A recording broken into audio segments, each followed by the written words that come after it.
झालं मी आली मध्ये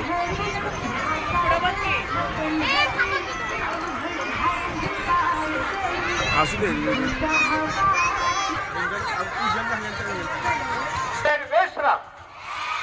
काय आवाज पंढरपूर पर्यंत गेला पाहिजे, विठ्ठलाच्या कानात गेला पाहिजे आवाज. बघूया. प्रेड साऊथन. अरे वा छान. प्रेड वेश्राम. प्रेड साऊथन. हा भाऊ ये पुढे.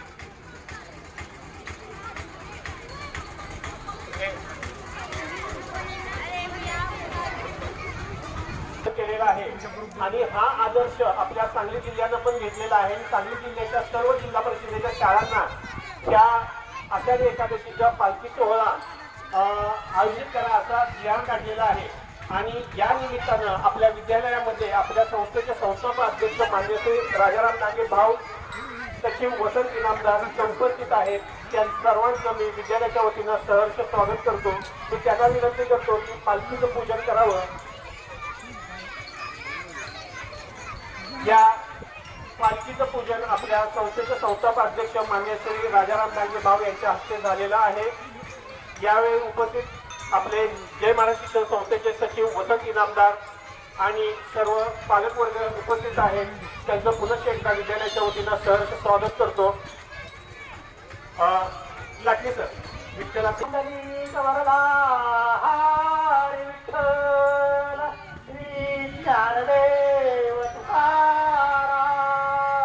पंढरीनाथ महाराज की जय.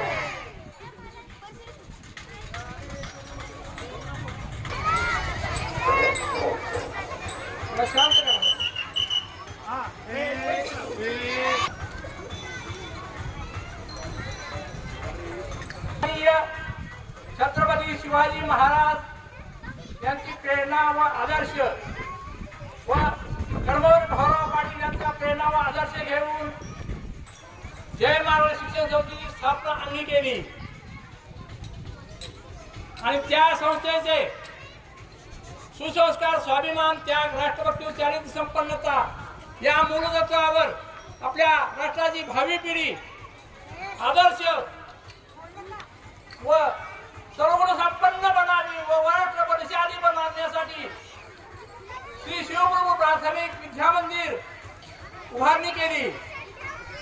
गेली 30 वर्षे आपण ज्ञानार्जनाचे आजच्या विज्ञान युगात गुणवत्तेबरोबर अनेक युवकांना आपण विद्यालयाच्या गुणांना जडणघडण केली.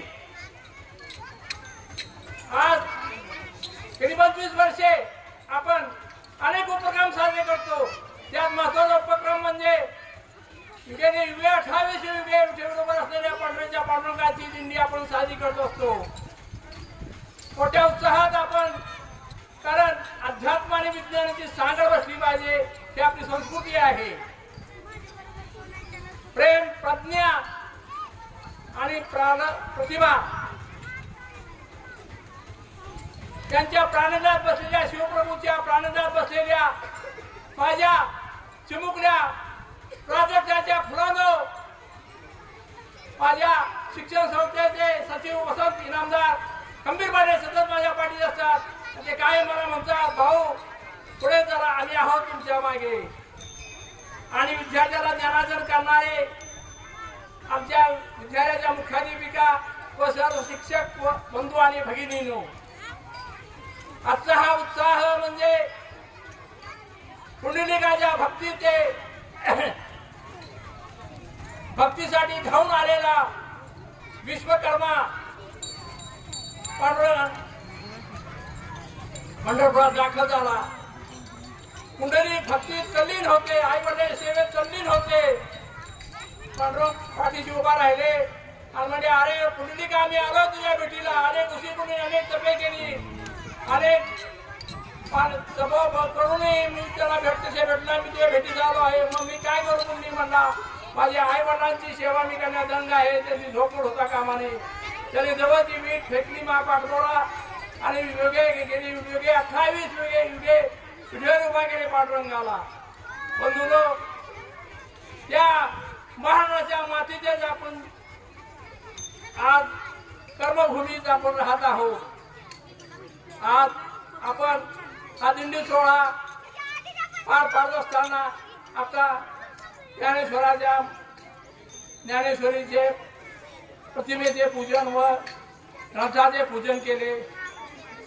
बंधूंनो, पूजन करताना न कळत डोळ्यात पाणावले आणि 2 अश्रू खबकले. कारण प्रत्येक वर्षी गेली 10 वर्ष झाले माझ्यावर पूजन असणारी माझी धर्मपत्नी की ज्यांनी मला सतत माझ्या पाठीशी शिक्षण क्षेत्राच्या पवित्र कार्यात पाठीशी राहिली, गंभीरपणे राहिली. ते आज मला प्रत्यक्ष एकदम माझ्या तोडीला असलेला फास बरा झाला. आणि आठवण येते ती कर्तृत्वाची. बंधूंनो, जाऊया. जन्ममृत्यू आपल्या हातात नसतो. रामकृष्ण नाही ते जमलं नाही ते आपण तर सर्वसामान्य पाहणार आहोत. आज आपण मोठ्या उत्साहाने आणि आनंदाने आता हा दिंडी सोहळा पार पाडूया.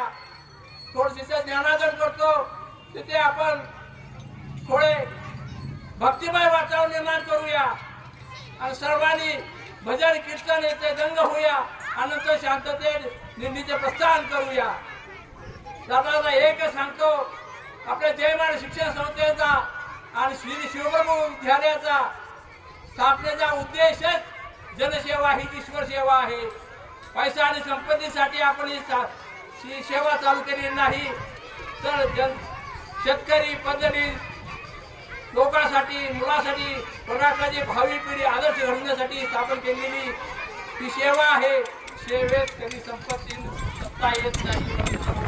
पैसा हा तुमचा सर्वस्व न हो, प्रेम हे सर्वात सर्वस्व आहे. त्याग महत्वाचा आहे. बंधू, त्याग करायला आपण शिकूया. त्या त्यागातूनच नवीन पिढी घडणार आहे आणि ते घडण्याचे आपण प्रयत्न करूया. आज आपण तुम्हाला जाता एक उदाहरण सांगतो. बंधूंनो, ज्या वेळेला ज्ञानेश्वर, गोपाळकाका, मुक्ताबाई, निवृत्तीनाथ हे त्यांचे आई वडील त्या मुलांना न्याय मिळवण्या संघटनेची मुले म्हणून सगळ्यांनी हेटाळला गेले. त्या न्याय मिळवण्यासाठी देहत्याग केला. त्यावेळी ह्या मुलांना कोणीही अन्न देत नव्हते, पाणी देत नव्हते. ज्ञानेश्वर या सर्व गोष्टीला कंठाळले आणि त्यांनी त्याची जाळ लावून आज बसले. बंधूंनो, त्यांना देवाला भातशिजवायला खापर कोण देत नव्हते, शिरा देत नव्हते, इंद्रायणी आंघोळ पण करून देत नव्हते. अशा वेळी त्याचे दार लावून चिंता आणि क्रोध या मनस्थितीत ज्ञानेश्वर त्याचे बसले होते.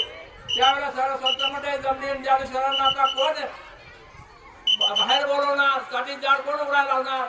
त्यावेळेला युडीसी मुक्ताबाई ज्ञानेश्वर छोटी बहीण पुढे आली आणि म्हणाली, योगी पावन बनाचा, चिंता क्रोधी दूर करा, साठी उघडा ज्ञानेश्वरा. ते आपल्या बहिणीचे, लहान बहिणीचे उद्गार ऐकले आणि साठी जाड उघडून ज्ञानेश्वर बाहेर आले आणि मुक्त्याला उचलून धरून पुरवाळले. मुक्ते फार मोठी आहेत, माझ्यापेक्षा मोठी आहेत. तुझे नाव घेतात सर्व लोकांना मुक्ती मिळेल. आणि त्यांनी प्रत्यक्ष आपल्या भावालाच गुरु मानले आणि ज्ञानेश्वरी भगवद्गीता संस्कृतमध्ये, प्राकृतमध्ये ज्ञानेश्वरी ग्रंथ लिहिला आणि जगाला हे ज्ञानामृत दिले. आणि हे ग्रंथ दिल्यानंतर आपल्या गुरुच्या त्यांनी मृत्यूंजयाच्या त्यांनी समर्पित केला. आणि त्यावेळेला त्यांनी असायला मागितले. कोणासाठी माहिती आहे का? आपल्यासाठी नाही, भावासाठी नाही, आवडीसाठी नाही. त्यांनी पसायदार मागितले. ज्यांनी त्यांच्यावर अत्याचार केला, अन्याय केला, त्या लोकांसाठी त्यांनी पसायदार मागितले. ते कुठले माहिती आहे का? दुर्गांचे तिमीर जावं, विश्वास्य धर्म सुने भाऊ, दोने वंचित देते लाहो प्राणी जात. आणि हे म्हणत असताना ते काय म्हणून माहिती का? जे खांचे वेगळे साधो त्या सत्य वाढो, भूता परस्परे जोडो मैत्री जीवांची. आता ह्या महान ज्ञानयोगी संतांच्या तत्वाची आज आपण दिंडी सोहळा, पालखी घेऊन दिंडी सोहळा कडेवाडी पार पाडणार आहोत. शिवप्रभू दिंडी येणार माझ्या कडेगाव उत्साहाने भारावले आहे बंधूंनो मुलांनो.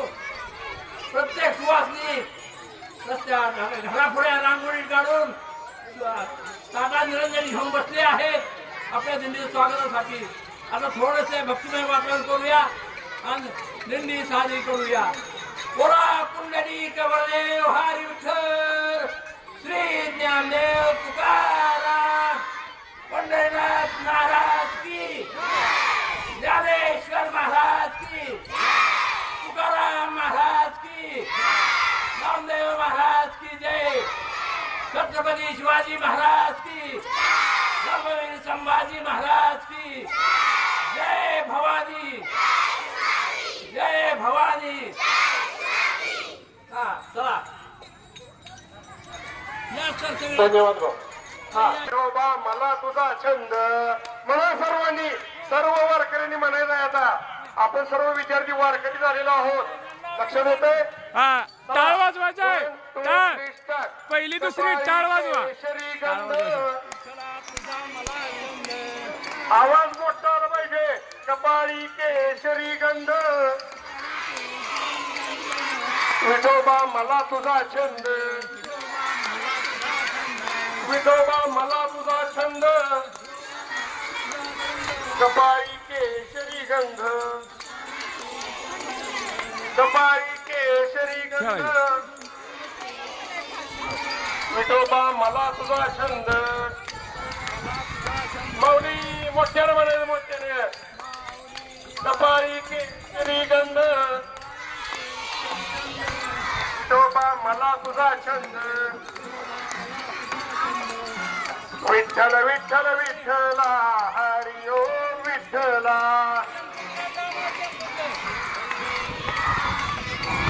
विठ्ठल विठ्ठल विठ्ठला हरी ओम विठ्ठला.